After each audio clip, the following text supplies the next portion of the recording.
Hello and welcome to Talking Pictures Podcast. I'm your host David and joined with me, as always, my co-host Brian. Brian, how are you today? Happy? That's good. I'm glad that you're happy. Are you happy? Yeah, why wouldn't I be happy?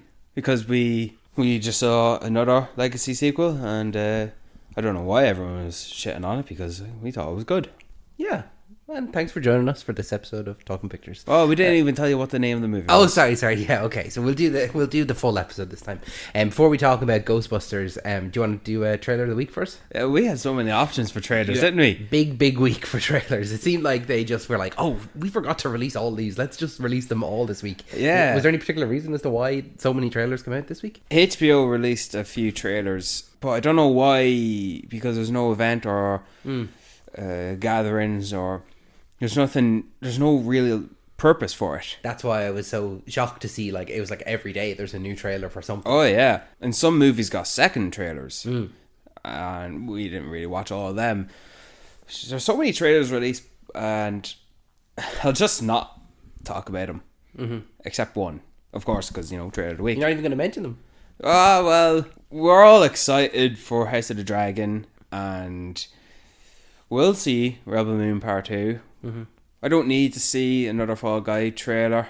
I might listen to a Furiosa second trailer, but I ain't gonna be watching it. And I before recording this, I did tell you what I thought of the Acolyte, and let's just say I'm still neutral on it, as opposed to a trailer's supposed to release and up the hype you have for it. It didn't really do that for me, but I'll still watch it, of course. Yeah, and I don't care what anyone says. I'm just doing all the trailers now, I guess, David. But yeah. I don't care what anyone says. I liked the Beetlejuice trailer, and I'm sure you liked it as well. I did. Yeah, I enjoyed it. Nothing to hate. Not yet. No. Yeah, like that. It's a very, very small teaser. Like, it's not showing a lot. It's what, 5-6 shots, really? Like, there's not much to the trailer. There's 10 shots. 10 shots, but no story elements. Nothing. It's one story element, really. We are looking forward to the Penguin. The Penguin, yeah. Doctor Who. What? You didn't watch Doctor Who, but I watched the Doctor Who trailer. Good shout out to Doctor Who. Finally, first African American actor playing Doctor Who. Yeah. I know Doctor Who's big in your wheelhouse. Yes, so I'm looking forward to that. This one is now like the first one that's got a really high budget because it's streaming on Disney at the same time. So right. Disney has injected a big budget into it. So, well, please God, now it's good, and this will be the Doctor now for a couple of seasons. Hopefully so, yeah. Hopefully so.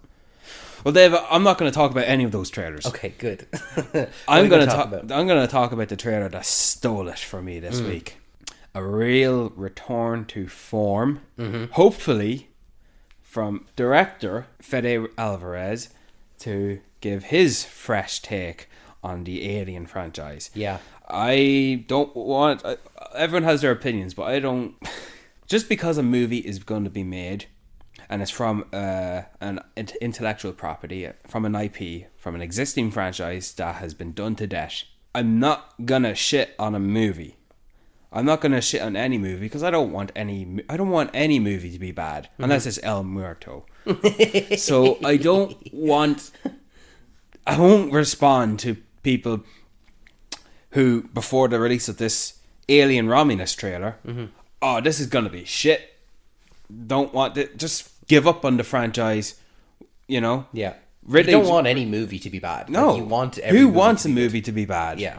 That it doesn't make sense. Ridley Scott went return to the Alien franchise, and you know what? He needs to stop making Alien movies. Let other outsiders who can work well within the genre, such as Don't Breathe and Evil Dead, the 2013 one. So we saw this 1-minute teaser, and maybe half of it was just this slow tracking shot in the hallway. Yeah, through the set, yeah. Oh, what echoes did that give? It seems like it's harkening back to the original Alien. The original Alien. While everything else has kind of been nearly an emulation of Aliens. We're going back to the... I would argue the likes... I'm sure you're talking about the likes of Prometheus and Alien Covenant, or are you including Alien vs Predator in that as well. No, I wouldn't really consider Alien versus. When I'm talking, I'm speaking strictly kind of Alien movies. So Prometheus and Alien Covenant? Yeah. Right, well, I would argue that'd be a mixture of both Alien and Aliens. Because it keeps in the horror elements, introducing new stuff like, you know... But big action set pieces Definitely, big set pieces. Yeah. And more characters to kill off. Yeah. Whereas the first Alien only had 7 characters. And, you know, so this Alien Romulus has a handful of characters. There are a bunch of youngsters, like in their 20s, which is fine. And it's set between Alien and Aliens. Good. So there's not going to be any crossing paths with Ripley or anything like that. Maybe you can introduce how the big corporate heads, was it Wayland?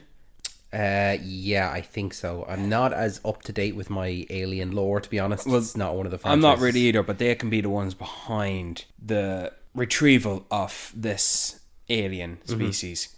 And this is just a nice story that you can just include here. And I'm glad that it's nice to have Ridley Scott, a man with such a big ego, say he'd like this movie.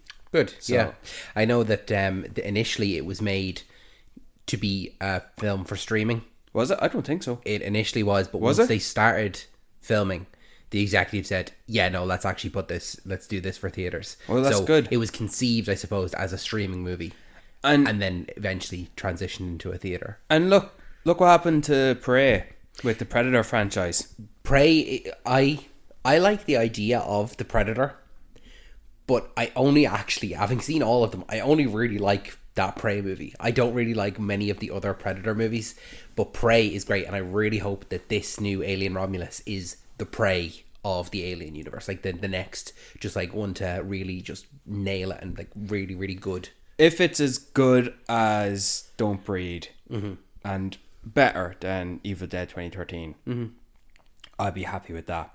And it really does sell the environment of the Alien idea, especially with the hallway shot and then tracking back, because you're hearing echoes of what the characters are saying throughout the movie, and then you come across the bed with blood all over it, and then there's a few other quick shots of characters running away, and the fucking face huggers are charging through the glasses and just leaping into the sky. I always thought the face huggers were scarier than the actual alien. I would like my worst nightmare would be like a face hugger. I think you have thanks to James Cameron for that in Aliens. Yeah. So that's a great trailer. And I probably won't watch anymore. No, similar. I'm happy with that. Yeah. To satisfy my want to see anything alien. So when's that? That's coming out August-ish? Yeah, August. I think after Borderlands. Brilliant. Okay, good. So we'll be talking about Alien. Absolutely. I'm looking forward to it, and I'm looking forward to watching some of the other Alien movies in preparation, because from memory, I quite liked actually Alien Covenant. Now that being said, I've only seen it once. So I liked it the first time I watched it, and then upon repeating viewings, I'm like, your ego is stronger than your directing these days, Ridley Scott. Did he direct that one? He directed Alien Covenant. Okay. Yeah. Yeah. Okay. And it's not as good as he claims himself to be. So okay. Well, I look forward to it. And that franchise is not continued now. That part of the franchise. No, yeah, because that was the sequel to Prometheus and kind of before Alien, really. Yeah. It was prequel, so they've moved in a different direction anyway with this new one. So this new standalone one. Yeah. And you only need to watch the first Alien if you want to, because Aliens take place after this one. Yeah. If anything, you probably go into this blind, having not seen anything. Or you can, if you really want to, you can watch the walkthrough or play the Alien game. Oh, the Isolation. That's it. Yeah. I've not played it, but that takes place in between the first two as well. Okay. So you can watch it and just get another sense of the environment of an alien story. It should be good. Cool. Yeah. So moving then on to our main topic, another revitalized franchise, similar to Alien, we have the new Ghostbusters: Frozen Empire. Isn't there another Empire movie coming out next week? There is the 2 week period of Empire movies. We've Godzilla x Kong, the new Empire next week, and we've Frozen Empire this week. Actually, this week. This week, yeah, I guess it'll be this Friday. So, but yeah, isn't it funny that those two films fell within a 2 week period of being released? Ghostbusters was supposed to be released this weekend coming. It was actually initially, I don't want to spoil the flashback section, it was initially supposed to be released in December, but with the actor strike, it was pushed. Yeah. Well, so many facts, so many delays between the likes of COVID and the strikes. So this is the return to I suppose the main timeline of Ghostbusters, because we had the original Ghostbusters 1 and 2, then we had the 2016 remake, revitalization that went nowhere after that. Because, well, in my opinion, a mistake. I liked it when I first watched it. Afterwards, I didn't think much of it, and I wasn't delighted with it.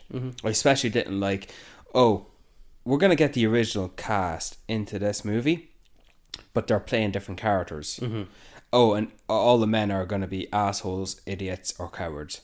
I didn't think of that myself, but when I was informed, I watched it and got that sense. I liked Kate McKinnon in it, but maybe not the right approach. No, it's not because they're all women. Nope, nothing to do with that. You literally just did a carbon copy of the original. You know, literally one of them is black and is not a scientist. And I just didn't think it was very good. And then we had the return then to the, that was kind of a separate timeline almost. I don't even think of it as I just think of it as a failed attempt. And then we returned back with Ghostbusters Afterlife, and I kind of like the way that we were describing it after we saw this most recent one there, that Ghostbusters Afterlife is very much as you would say, the legacy sequel. We're going to treat this now with the most reverence that we can. Like, everything is sacred within the Ghostbusters universe. Like, directed with care, not doing carbon copies, because you're not in New York City.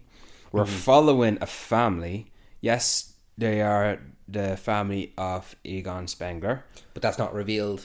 And it's unless you read up on it. But yeah, definitely pure legacy vibes from Afterlife. And I really liked it. It felt very elevated because you're following this new story. You've got a great inclusion with Paul Rudd, and it felt a bit like Stranger Things in a way. Yeah, but it was good. I really loved Afterlife. And yeah, you have a couple of teases with the return of the original Ghostbusters, the cast, and each original cast member in Afterlife had 2 scenes. You had Dan Aykroyd on the phone, and then at the end you had Bill Murray's post-credit scene, and then at the end, and then you had Ernie Hudson's post-credit scene with Annie Potts, and then at the end, Annie Potts had a scene at the start. Yeah.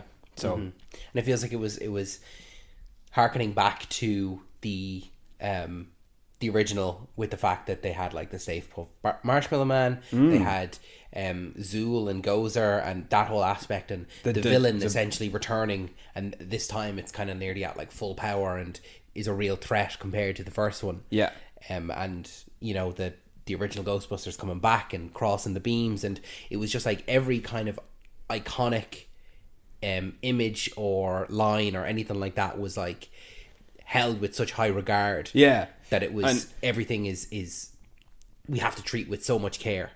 And even in this police station scene when the kids are arrested, Bucky Woodbine, who's great in Halo, is he goes up to the kids and he says, "Yeah, who you gonna call?" Yeah, like it's very much cheesy without being cheesy. That's a good way, in my opinion, to give you the nostalgia. To me, that's good.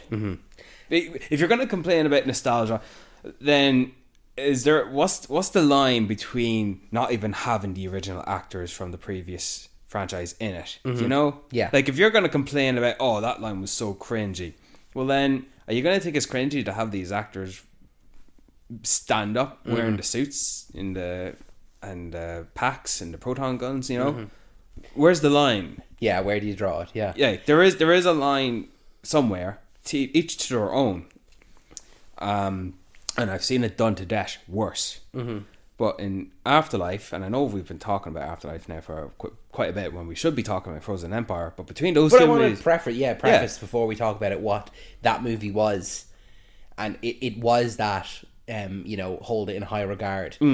So that this movie... could happen. Can just be a Ghostbusters movie. That we don't need to have that same level. That we can just jump right in and we're Ghostbusters now. We're busting Ghost. And this is just like the next movie. We don't need to hold everything. We don't have to respect. Well, not respect, but like hold everything that like everything is nostalgic or everything is this, that, or the other. It's just they're Ghostbusters now, and they're going to be busting Ghost. The first movie, talking about Afterlife, was a great story to return to this world to make, as I said, a great story while acknowledging the existing material.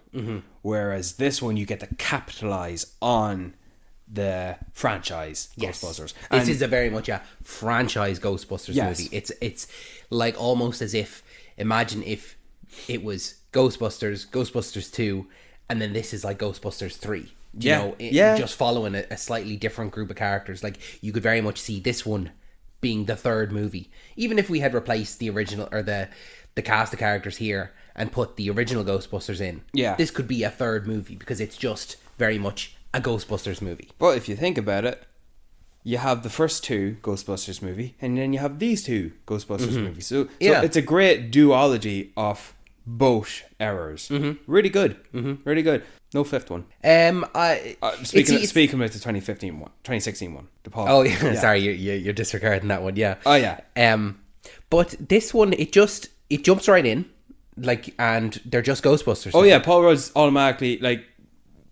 We can accept the fact that he's maintained a relationship with Carrie Coon, the mother, and he's moved with them to New York.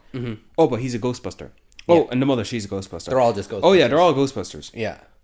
Yeah, very simple. Just that, like, it doesn't give you time to accept that. It's just like we're introduced, and cars going, and the ghost that they're following. Oh, it's the Hell's Kitchen sewer dragon. Oh, they know this. Yeah, this is a thing. It's not something that needs to hold your hand, and it's just, this is the ghost that they're fighting. Like, they're like the same way that Slimer is just a ghost that eats shit. Yeah, it's just accepted. Like, oh yeah, this is an eel-like thing. There's no explanation needed. It's, we're jumping in. They're Ghostbusters.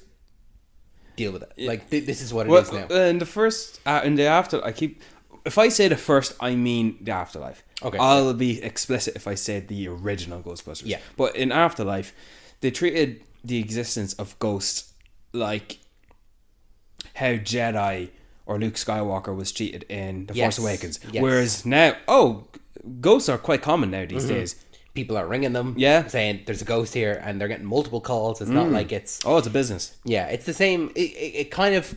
Yeah, it does go back to like the original Ghostbusters, that as soon as kind of they set up and there is a ghost, then all of a sudden there's more ghosts. Yeah. And it's much more commonplace, as if ghosts in New York weren't as prominent in Afterlife. They were just waiting for Afterlife to be successful. Yes, exactly. They were just, in the same way with the original, they were waiting for kind of the Ghostbusters to turn up, and then all of a sudden there's loads of ghosts, and they have enough that they can set up this business and stuff. So it's like that. It is very similar to the original in that sense, that just, there's ghosts now, and there's so many ghosts in New York. But you can't be a Ghostbuster if you're underage.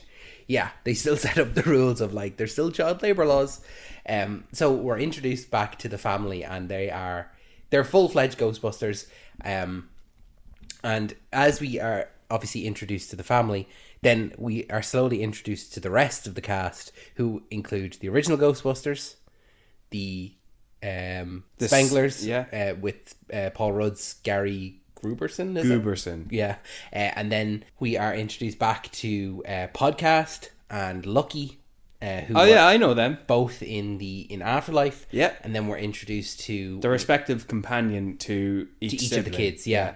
Then we have like the engineers for Winston's. He's got like secret underground Ghostbusters like that they apparently weren't engineers. informed of until the script needed it to be. And that includes James Acaster. Don't know him. He's a comedian. You might recognize him from some of his stand-up, but he's there. And there's a few other ones we're not introduced to. And then later, because another one is Lucky. One of them is Lucky. All of a sudden, Lucky. Yeah. This rarely rough girl from the countryside. Oh, she's doing some summer internship. Yeah. And then we have just an excuse to get her back. Yeah, just to have her there. And then Podcast is working with Dan Aykroyd's character in his shop. Just an excuse to have him come back. And then we have Kumail Nanjiani, who's introduced, and Patton Oswalt, who's like Kumail Nanjiani is like a ancient. He's from a lineage of fire masters, which we learn later on in the film. But he's a real slacker. Oh, I did like the gimmick where if he had anything he thought valuable, he'd talk about how much of a regard. Pick it up a little bit, yeah. Yeah, and then I couldn't possibly part with it unless the price was right. Yeah, stuff like that. And not high prices at all. Like range, like he comes in with a few really interesting artifacts into Dan Aykroyd. And he says, "Oh, with the right price, so $50." And then, as Dan Aykroyd talks about how great it is and how maybe ancient it is, Kumail Nanjiani is talking 60. Yeah, he's only gone up in $10 raising the price. Yeah. He did remind me of his character in Obi-Wan a little. Mm-hmm. Yeah. Not complaining. Mm-hmm. And then Patton Oswalt, who's like a librarian. And with all of that, with the knowledge of the villain, the exposition, he can give, and if that sounds like a lot of characters, because it is. That's, I'd say, probably my biggest gripe with the film is the cast is just so big that it felt like there was no time with any of them. Yeah, like there was no way to progress any of them. It felt like there was only really Mckenna Grace's character that got any kind of arc or got any kind of real story. And to me, she is the main character of these two movies. Yeah, and it seems even though Paul Rudd would be, I was about to say he's the name. He's lead billing. Yes, on it is Paul Rudd, and maybe that's just because of his star status. Of course it is, yeah. But it's very much Mckenna Grace is the lead in both films. Yeah, because Finn Wolfhard, the brother, what's he doing? He's gonna have the funny scenes with Slimer. Yeah, 2 or 3 scenes. He's got Slimer in the attic, and that's it, pretty much. Like pretty much. His arc is at the beginning of the movie, the mom won't let him drive the car, and at the end of the movie, she does let him drive the car. That was his whole arc, really, and there was nothing to change that. It was just that the mom threw him the keys. There's no trials or tribulations. No, there were some trials and tribulations, not much with Paul Rudd character Gary to finding his place within the Spengler family as the step-in father. Mm-hmm. That's why it's called stepfather. Yeah, and I thought that was a really nice series of limited short scenes. Mm-hmm. Trying to build a relationship between him and Mckenna Grace's character, like between them two, because Finn Wolfhard was like, yeah, whatever, or it's not even mentioned. It doesn't really bother him at all. Yeah, no, and I think that's always the case because Paul Rudd's character of Gary, he even in Afterlife was very fond of Mckenna Grace. Yeah, well, he was her teacher. He was her teacher, and it was through her that he met the mom. And he does say like, "Oh, Phoebe's great. I really like her." So that's kind of his in. He does really like Phoebe, and he wants to be a parental figure to her, and also her friend. And he has to find that line between the two of he doesn't want to overstep his boundaries. Yeah. But then after those two, a lot of the characters don't really have an arc. Oh, there's no room for it. No. Here's what you do to fix it. Between Patton Oswalt and Kumail Nanjiani and what was that other guy? James Acaster. Yeah, between those 3 guys, right? Merge their stories and the characters that they are into 2 characters in total. So whether that means making Patton Oswalt engineer working for Ernie Hudson. Yep. Also with the knowledge of the ghost at hand. He's the engineer / ghost historian. Yeah. And he works in the library of that. And you can keep, even just keep Kumail Nanjiani as the way he is, and that would work fine. Because not to jump ahead, but there's not really much to it. In the climax at the final showdown, that guy, James Acaster, yeah. Acaster, sorry, glasses. He is in one room, and then a ghost is coming in. Oh, it's just this little funny the possessor, merchandiser to sell toys. No, not the possessor. The one that gets sick on you. Oh, yeah. You're supposed to think it's cute, but then it gets sick. We saw that earlier with Paul Rudd. Oh, here it is again. I wonder what it's gonna do. It gets sick. That's it. Yeah, that's the last we see of him until they're all clapping hands and all. That's it. If you had him be Patton Oswalt, you could have more screen time with Patton Oswalt.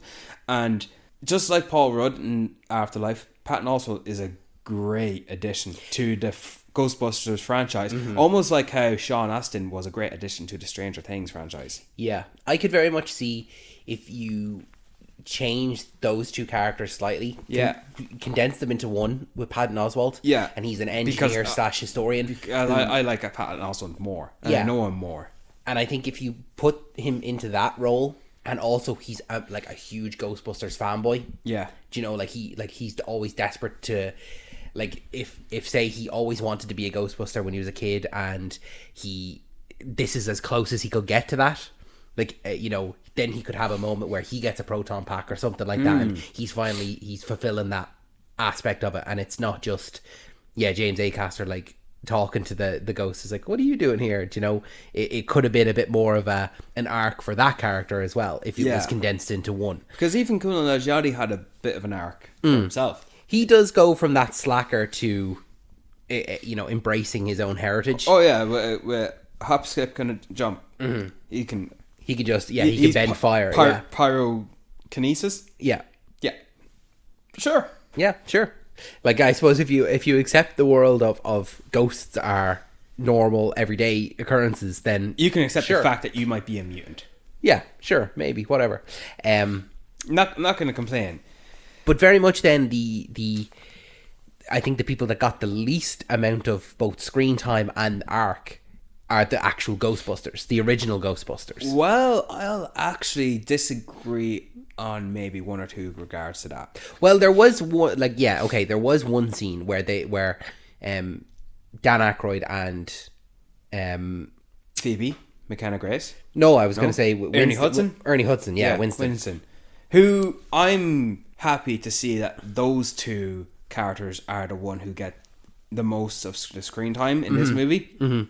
Because in the original sequel, Ghostbusters 2, it's them two who are trying to capitalize on keeping the Ghostbusters going.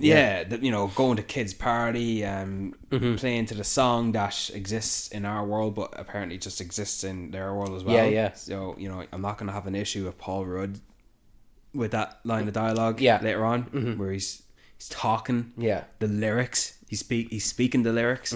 It's a creative way of having all these Ghostbusters theme things. Like, Ghostbusters was huge in the 80s and 90s in our own real world. So let's capitalize on that. Let's have the music video there. Let's have the Ghostbusters cereal. Let's even, I don't think they used it, but like throw in the Ghostbusters cartoon or whatever. I don't think they had it in it, but it would have been justified, or it would have been, that makes sense. The Ghostbusters well accepted. Yeah. World building. Exactly. History establishing. Yeah. So that would have been good. And like that, it was good to see them, that they were the ones that were in the forefront.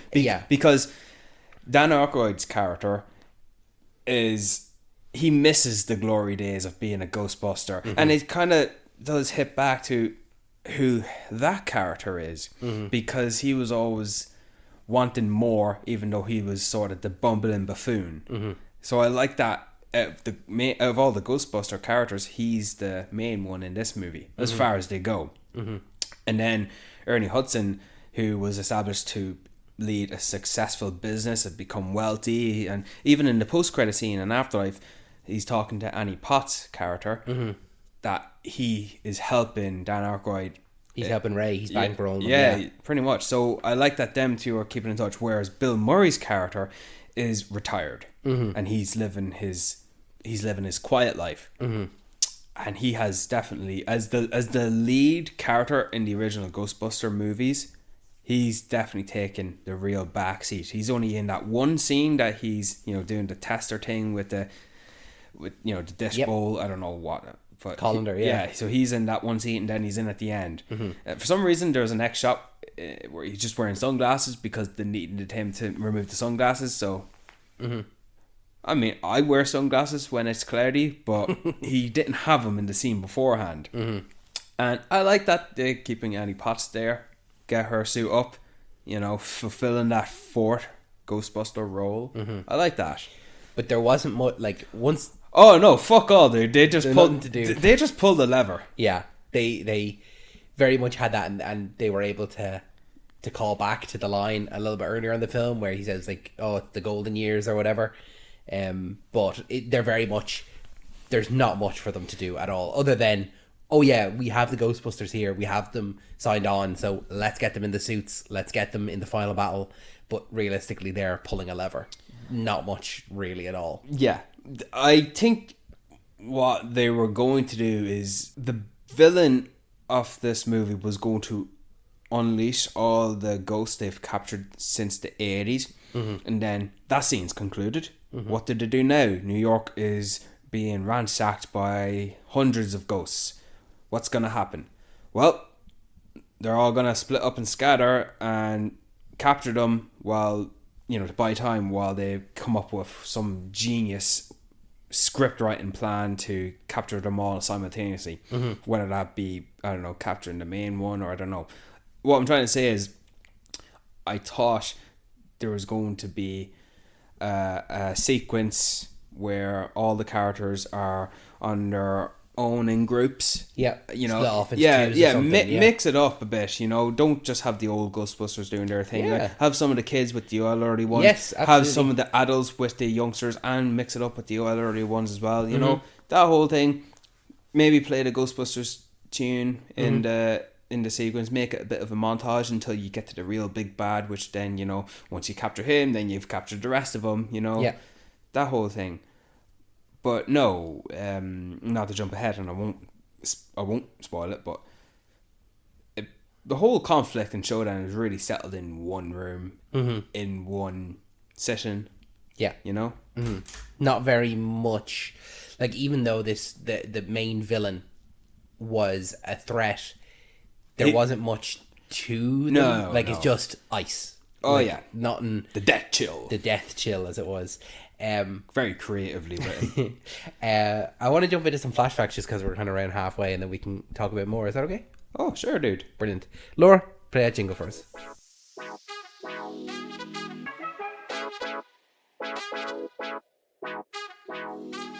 Thank you, Laura.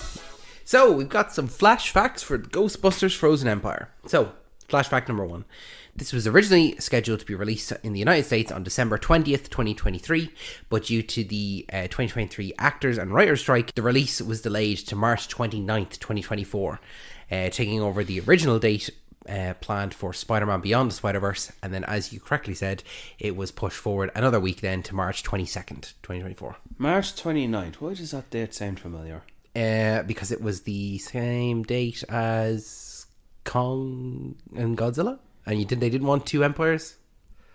No, it's your birthday. Aye, that's why. You remember. I do, of course. I could have gotten Ghostbusters Frozen Empire for my birthday, but no. That would have been a good double feature birthday if we went to see Ghostbusters and Godzilla. No, see, the Lizard and the Monkey movie wasn't going to be released that day. It took it after Ghostbusters moved.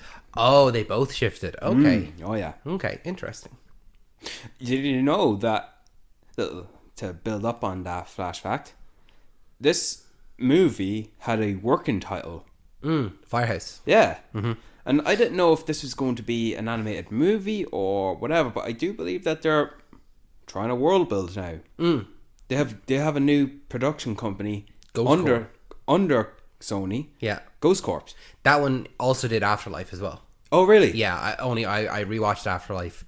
And they had preparation for this, I had it there as well. Yeah, I do believe they're doing an animated movie or an animated series. Not that it's got any scheduled slates or anything. It's just probably still in development. I would happily see an animated Ghostbusters film.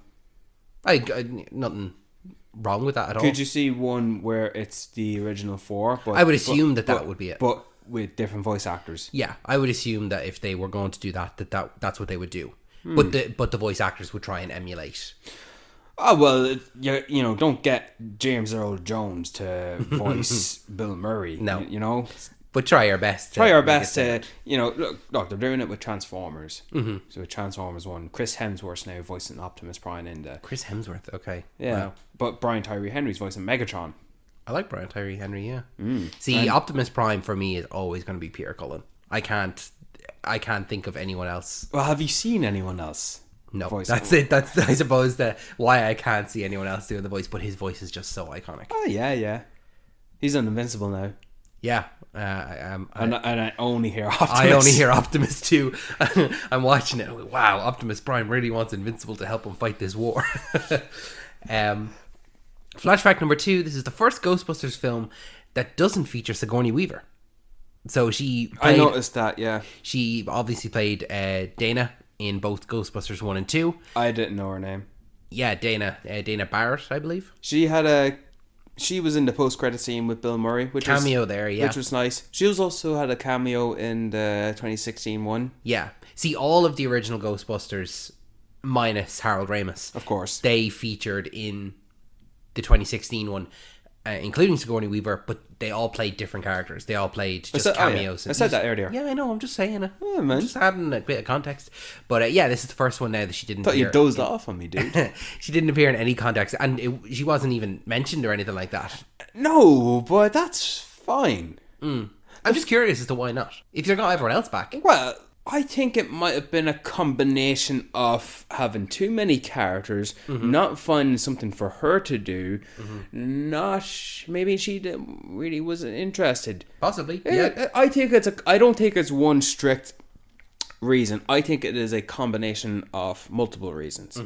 And I'm okay with that. Like the fact that Bill Murray is only introduced for his one scene with proper dialogue and acting halfway through the movie, and then again at the end. That makes sense. Every time a Ghostbuster original cast member was introduced into this movie, it almost made perfect sense. Yeah. Maybe I thought once or twice, you just casually entered this scene. But that's the whole vibe of the film, though, because while it was in Afterlife, it was very much held with reverence. That I like the way you describe it, held with reverence. Yeah, the way that Phoebe rang Ray, and he's like, oh, she's ringing one of the Ghostbusters, and then they have it's really, that's a real nostalgic proper vibe because. You know, you can't really follow this franchise with these older generational actors. Not anymore. But the fact that you acknowledge their presence there as the mentors, it's great.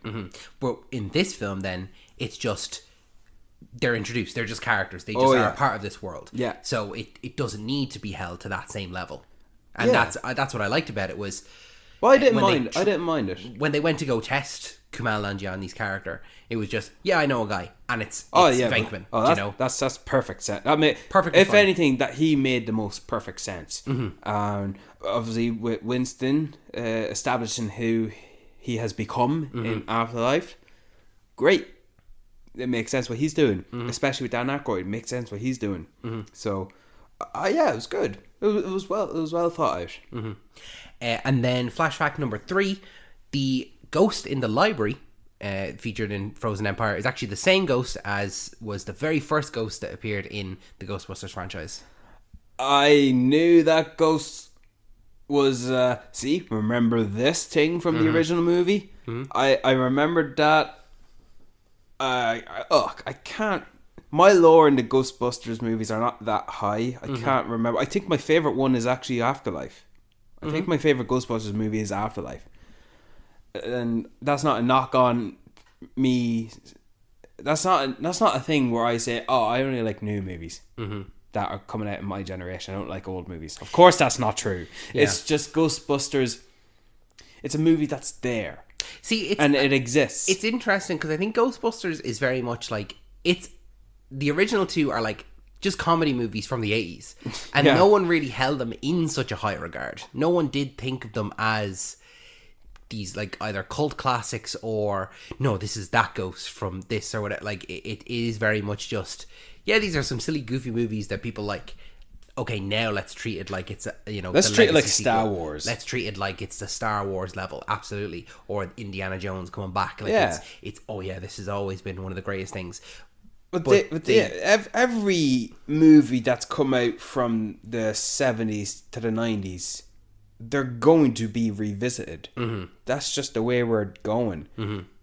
And if they're good, no one's going to complain. Mm-hmm. If they're bad, everyone's going to make complaints by hitting it with every excuse they have. Mm-hmm. And I don't get why people are hitting on this for... Like, it's got 43 Rotten Tomatoes. Wow. 43, 44, 45, 46, something like that. Mm-hmm. I mean, it ain't as bad as that. No, I enjoyed it. I enjoyed it a lot. Like, it's not great. No, I enjoyed it for what it was. And that's a Ghostbusters movie. It's like, I'm watching it and I'm like, I'm enjoying this because it's a silly ghost hunting movie. Like, it's a fine mid-March release movie. Yeah. And like that, it's not the worst Ghostbusters movie I've seen. I would argue that both the 2016 and Ghostbusters 2 are worse than this movie. Yeah. But that's me making an argument for it. It's completely down to what people think. But it's not nearly as bad as what people are saying. No, I don't know what everyone's problems are. But that brings an end to our flashback section. And Laura is going to play that little jingle for us.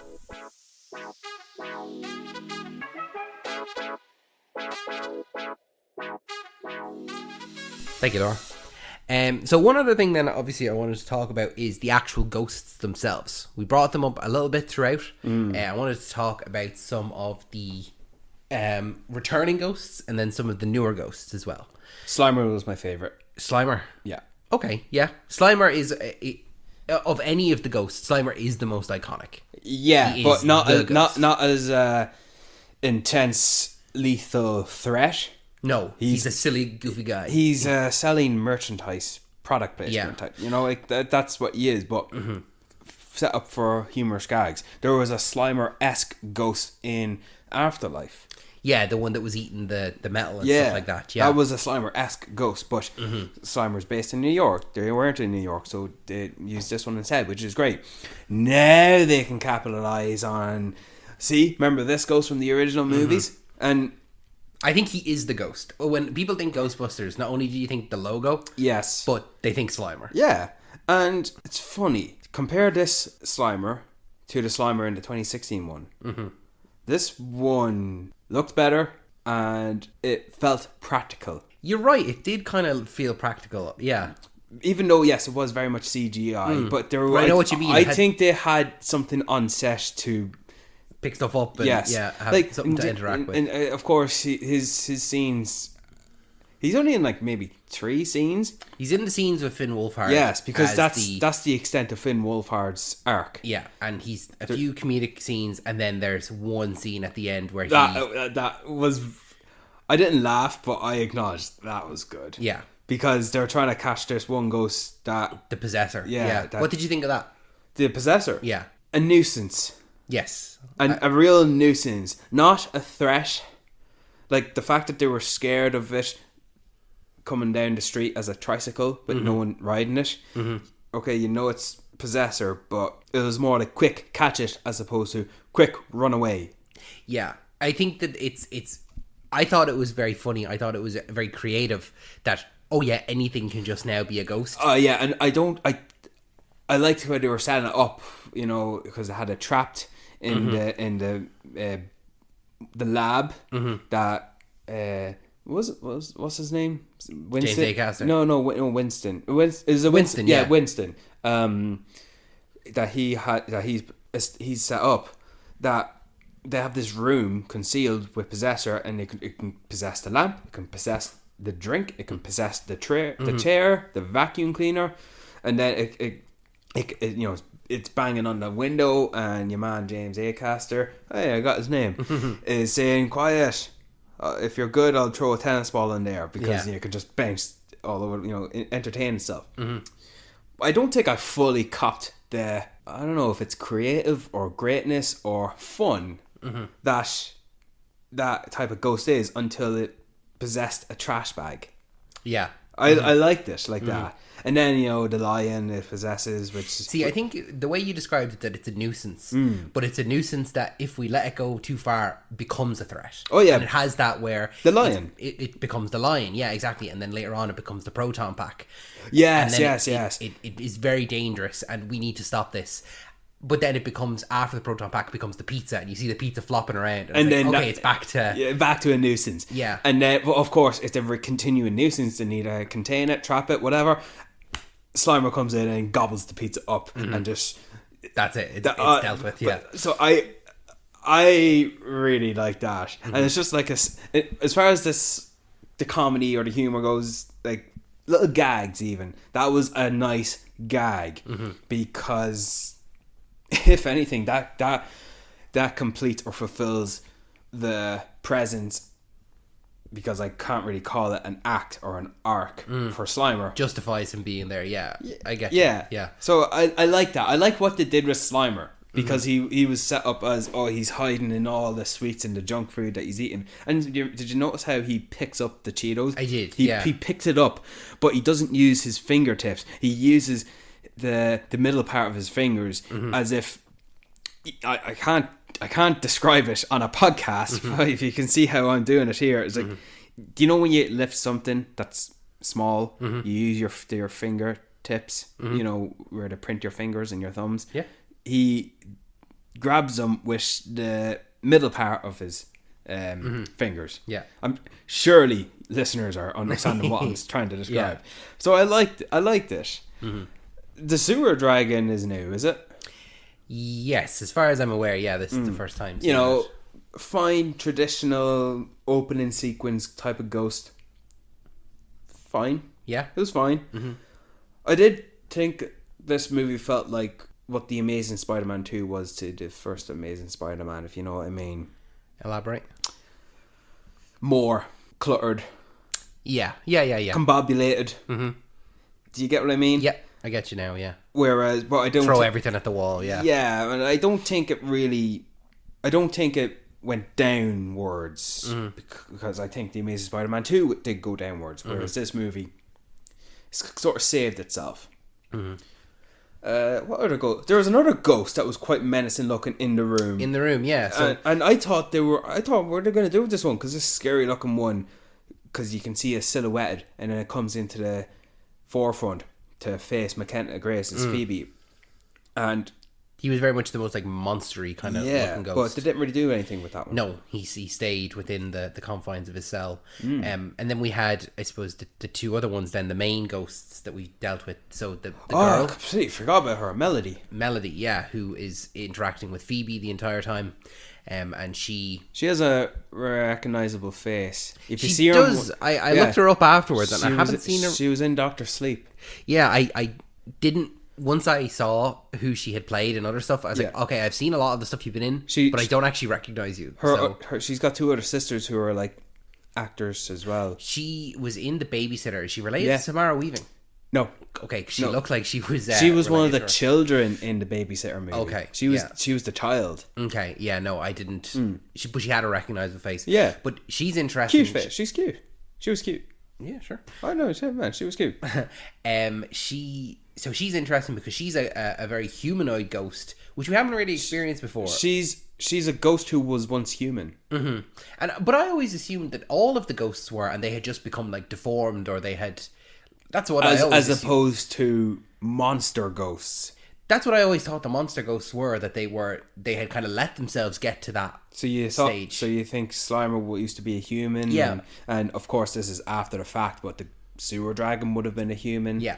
Okay. And that they were happy to inhabit this dimensional plane that they were on and never wanted to move on. And I think that Melody, because she seemed like she was a relatively new ghost, where if we said like in the last 100 years, that maybe she had never gotten to the stage where she was progressing to become a monstrous ghost.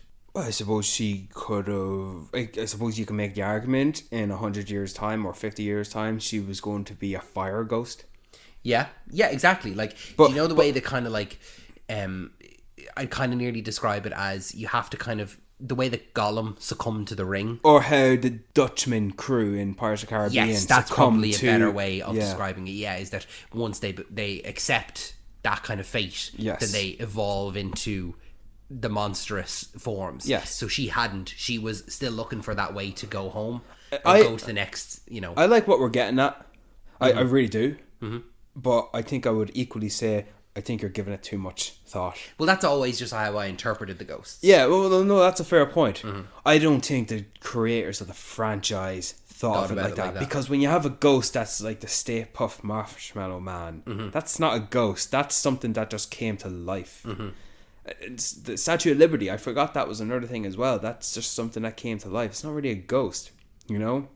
Well, the statue. Well, those are two bad examples. I'll be honest, because the Stay Puft Marshmallow Man is was the form that Gozer took. Yeah, because Ray thought of that. Yeah, that was and then the Statue of Liberty, they put the slime in it, and they were able to make the slime dance. So it wasn't actually that the Statue of Liberty. Well, but I understand where you're coming from. Yeah, but I'm not arguing. I fully agree with Melody's character, the ghost. Yeah, it's setting up a cute friendship relationship with her and Phoebe. I thought when Phoebe was going to play chess in the park, there was going to be Egon. I thought it was going to be Egon. Same. Yeah. Even if we weren't going to have the actor who played Egon be there, because it's not CGI. There's an actor performing that. I thought she's going to know who it is. I thought but similarly. Then when the ghost Melody revealed herself, she had a shrug. Oh, do you remember that? Yeah. I thought that maybe that Phoebe also thought it was Egon or something. But she wasn't going to play chess on her own in the park. She was. I think she moved one piece and then went to go move the other, and then Melody moved it. Yeah. All right. Well, I know Egon's moved on. They've closed that book, but I thought it would have been nice that she had a relationship with Egon. Look, that's not the direction they went. That's fine. Yeah. That's okay. I wasn't ever expecting to see him the same way he was at the end of Afterlife. No. But the way he was throughout the movie of Afterlife. the moving lamps yes. and stuff like that. An invisible ghost. Yes. I thought that's how he would have interacted with the Spenglers, so he's still there. Yeah. Still a presence when he wasn't in life. Like a ghost pack lifting itself. Yeah. Even. Like if you want to I don't know, make something fun or cool, which I like, but no, it's Melody, and she died horribly in a fire, and is looking to move on, but can't. But I liked how Phoebe's not allowed to be a Ghostbuster, but she gets a call, and she goes to the diner, Melody's with podcast, and it's the ghost there, and they're like. She's like, boo, who's the third wheel? That type of thing. And then she visits her in the firehouse and enters the room. Oh, this is cute. I thought that was cute. Yeah, it was a nice little friendship that would have, if one of them wasn't dead, I'm sure would have progressed into some kind of relationship. That was the vibe I was getting anyway. Oh, yeah. And then the final ghost. It was sweet. Sorry, yeah, no. It was genuinely very sweet. Until she betrayed her, but then she had the turnaround at the moment. Naturally so. But I know you're about to move on to the final ghost, but I did like the sequence where she turns herself into a ghost. No, I just disagree with you on that, because I was like, oh, okay, so she's stepping into a machine to take her. I just felt like that was way too quick to just. She was aware of it, and then all of a sudden she's like, "Yeah, this is fine for me to get into." I was like, okay, okay. Now hold on a sec. I do agree with you, and the image I'm thinking of, she just steps into the thing and closes the thing over. Oh, this is fine. Yeah, it's untested, but don't worry about it. It's fine. Yeah, it was just too quick that she jumped to that conclusion and then decided to do it, and I was like, oh, but. When you learn, I can control fire now, and now I'm this I can fuck shit up.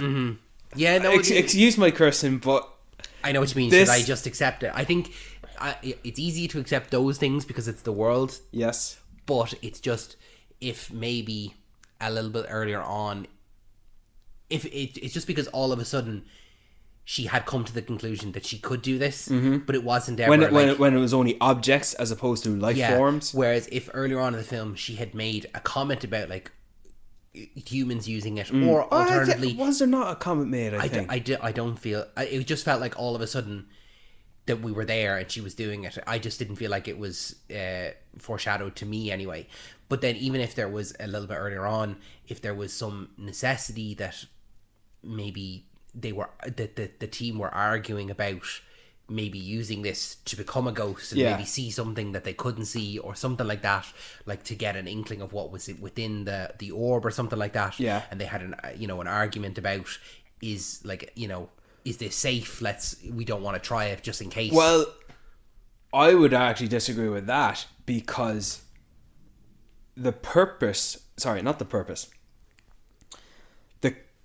in hindsight conclusion of that element, because she is only a ghost for 2 minutes and it was only used as the plot device to unleash the villain ghost, and that's it.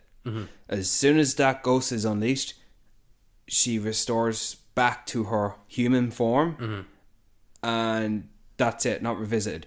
If they were going to have Phoebe remain a ghost for a longer duration during the third act, to make use of her being a ghost, to, I don't know, communicate to Egon, conclude that element if they do that. Get some advice or something like that. But the fact that, as you said, that all of a sudden she can just turn herself into a ghost was quick as the duration of her actually being a ghost, 2 minutes to be forced to unleash the ghost, I was fine with it.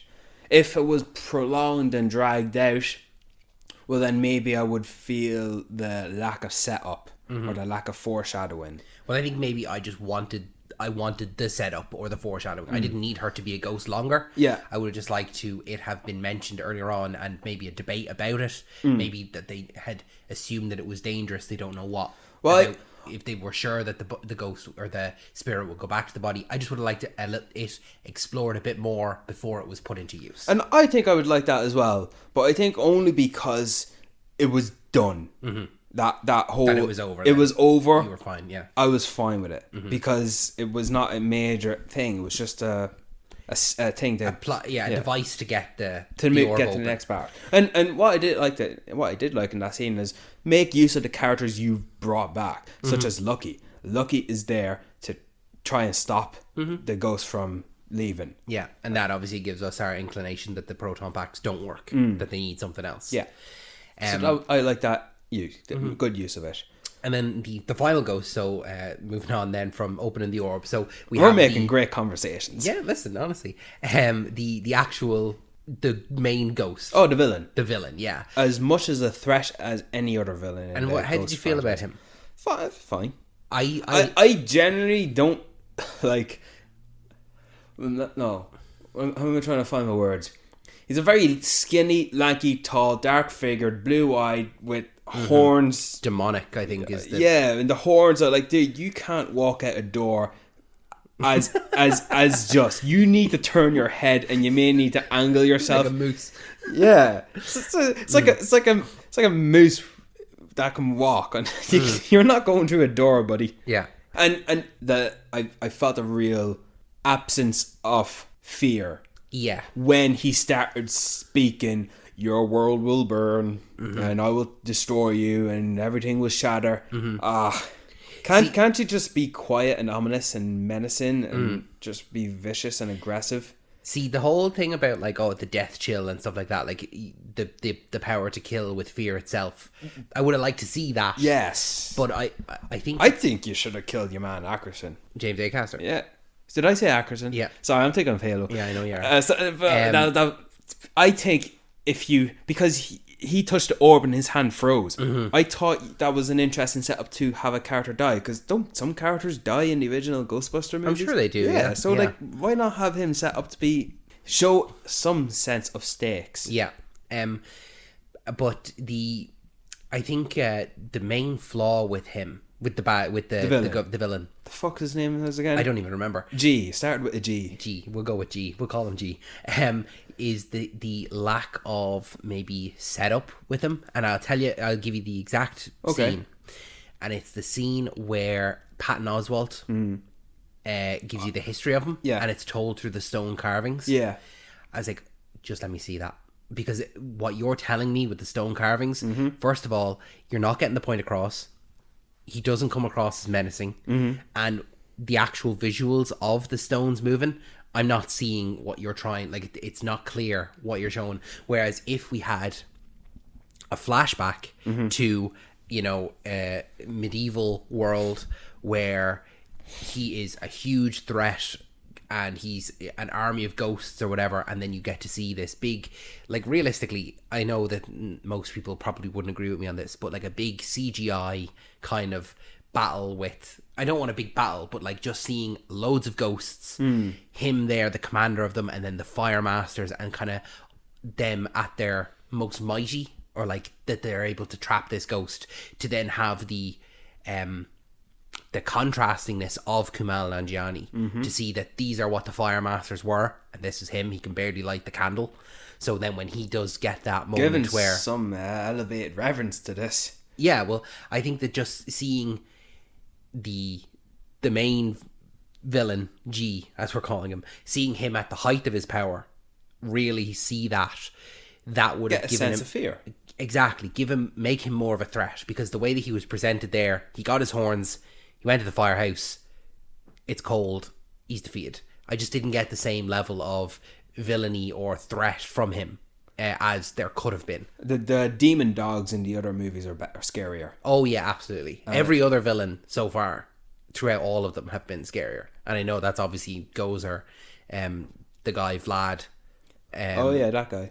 And then even in the 2016 one, let's just not talk. We'll not talk about that. No, one. it's just. But I'm sorry, but if that's going to be brought up, the only thing good I can say is Kate McKinnon. Okay, fair enough. Yeah, okay, we'll move on. But I would have just liked to see more of him as a threat, well, or like what the possibility of, if he is released and comes to full power. Yes, let's see the frozen empire, as it were. Oh yeah, because there was a real lack of empire, wasn't there? Yeah, it was. He's released, New York gets a bit cold, and then he's defeated. So I would have just liked to see that frozen empire. Let's see the.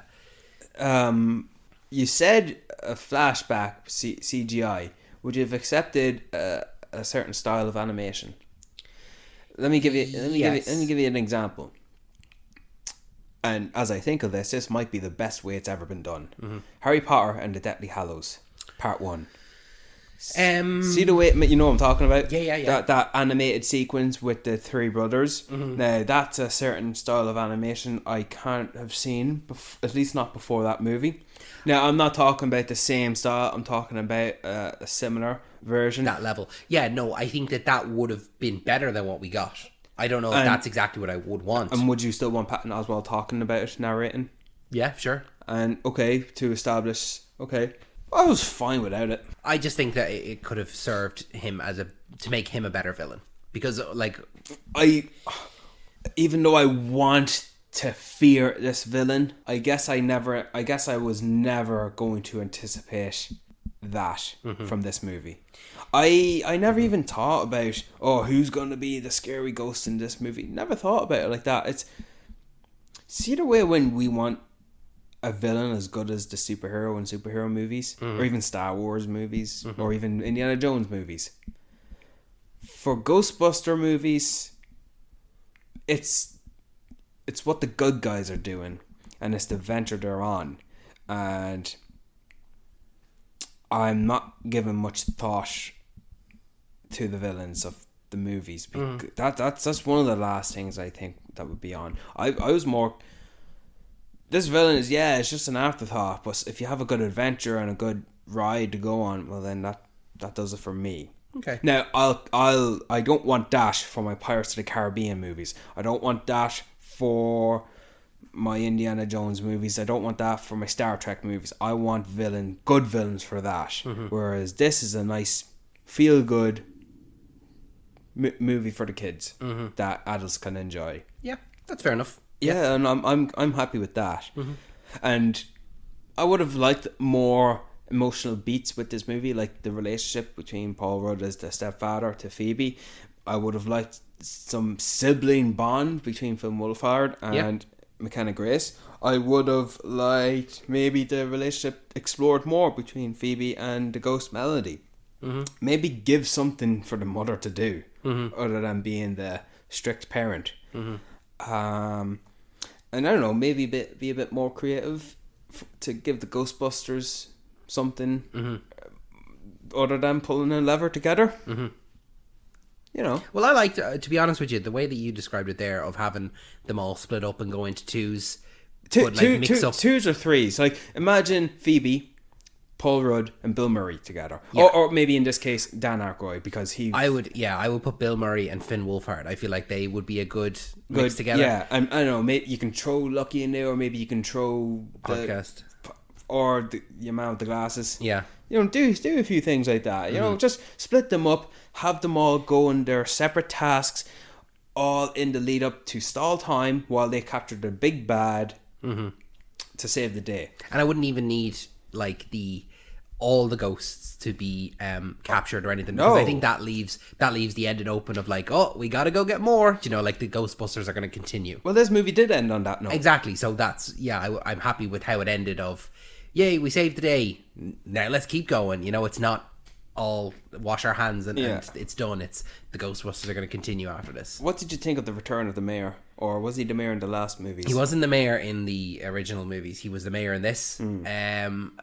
Like that, he's one of those characters who I didn't think much of, and so when it's like, oh, he's back, it's like I don't really care too much about him coming back. He was alright. He was serviceable. He's there as the foil to the Ghostbusters, the human antagonist. I want the Ghostbusters closed and that, and then he's the antagonist who's not supposed to die, because if he dies, it's not supposed to make you feel good. No, he's the get it. Bustin makes me what you call it, but and I think at the end when they're all like, oh, mayor, what do you think, and he just like completely folds, even though he's a second ago talking about shutting them down. I'm like, oh, that's it. Just didn't. I get what they were going for, but it didn't hit for me. I didn't mind. I liked it. I took it for what it was. I'll tell you this, David. Doesn't Ernie Hudson have a great sounding voice? He was always used as the non-science Ghostbuster. He's a working man. Yeah. He's a working man, but he's the one who always gives the talk to the person who needs convincing to let the Ghostbusters do. He comes in and explains the situation, and I like how in this movie he's the man who says the Ghostbusters are here forever. You know, he's the advocate for the Ghostbusters. Yeah, I like that. I really like that, and I think he might be my favorite Ghostbuster. Yeah, that's fair. Now, I think I might go back and forth between him and Dan Aykroyd. I don't know. I think I like the idea of Winston being my favorite Ghostbuster. But I think of the original cast, I like what they were doing with Dan Aykroyd's character. But I thought they were setting him up to, because they were talking about him, what's it like to be a ghost? I've thought about that my whole life. I thought they were setting him up to die. I didn't think that, but I can see why you would think that. Yeah, absolutely. I thought they were going to do something with him. But look, they did what they did. Finn Wolfhard gets to drive the car.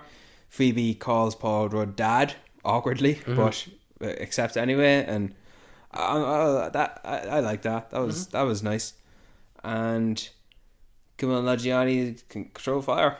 Yeah. You know, hey, he set up the joke with the pole, and then he slides down on the pole. You know? Yeah. It was fine. Like, it's fun. I don't think it deserves the distaste it's getting. I think it was good. Just, you know, remove some characters. And I said this to you after watching the movie, but I could see an alternate reality. I don't think this will happen. I don't think I want this to happen, because I don't think it would make sense. But you do have a fresh cast of characters to be the new Ghostbusters. This is a good, So, sorry, I remember you saying this. So you know, with the original Ghostbusters, you have Bill Murray and Dan Aykroyd and Ernie Hudson and Harold Ramis. You literally have the near acceptable cast to be the next verbatim new team in Paul Rudd, Patton Oswalt, Kumail Nanjiani, and James Acaster. Yeah. They are literally the new generation for us as the new Ghostbusters. Mm-hmm. Now, it's not as if I'd want that. Because if Paul Rudd's going to be the Ghostbuster, well, then where's the family? I don't want the family not to be there. Yeah. Patton Oswalt was never a Ghostbuster, and I think his character should have been changed to accommodate that. Mm-hmm. Kumail Nanjiani, I think maybe they should have done the same to him, but he's got superpowers now, bitch. And James Acaster is a near Egon type character. Yeah. So you're halfway there, and that sort of shot out to me. When you said it yesterday, and you said like, "Oh, I could see them as a Ghostbusters team," I was like, "Yeah, that's actually a really good point." Like, if they had if instead of going down this route of the family based and Spenglers and all, if they had just said, "Yeah, we're making a new Ghostbusters film. These are the Ghostbusters. It's a complete remake, and they're still playing Venkman and Spengler and Ray and I actually didn't think about them playing recast, but they would fit. Like Patton Oswalt would make a good Dan Aykroyd one. Absolutely. Paul Rudd a great Bill Murray one. Like, they can be good. And Kumail Nanjiani, he can be an outsider, non-science based Ghostbuster coming into the fold, and James Acaster is Egon 2.0. Mm-hmm. Yeah, I think that it's the way you said it there, of an alternative history where we got that instead of this. Yes, but those would have fit that. But I'm not saying I want that. No, it's just a mere observation. Absolutely, yeah. Just not even a fan cast, but just wouldn't this have been interesting? And I think you're right. It would have. Yeah, but I'm happy for this to be the end of it. Yeah, I don't like that. I'm glad. Happy with these double duologies. Oh, I think it's nice instead of it being like a trilogy, trying to capitalize on the franchise. Just let this be it now. I'm happy with this. I'm content with, you have these two, the original two Ghostbuster movies, and you have these two Ghostbuster movies. Mm-hmm. No others. And I like that. You can close the book on this one. Mm-hmm. I'm happy that, if to me, it concludes the entire franchise in a respectable manner. Yeah. Respectable manner, I say. Yeah. Who's your favourite Ghostbuster? I always like Venkman. Bill I just like Bill Murray, Bill Murray's? Yeah. Yeah. Oh, it was good. I liked it. Mm-hmm. Simple as. End of. End of. Yeah. Have you got a recommendation for us before we wrap it up? Yeah, I've got a recommendation. Even though Invincible's out, I'm going to recommend another animated, R-rated, violence-based, great character-filled show called The Legend of Vox Machina. Okay. Yeah, this is one you've recommended to me a few times now, and I probably should watch it. And now I'll go on record, David. Mm-hmm. If you like how would I describe it? See the way South Park did the superhero thing? And then did you watch South Park? No. Probably a bad example then.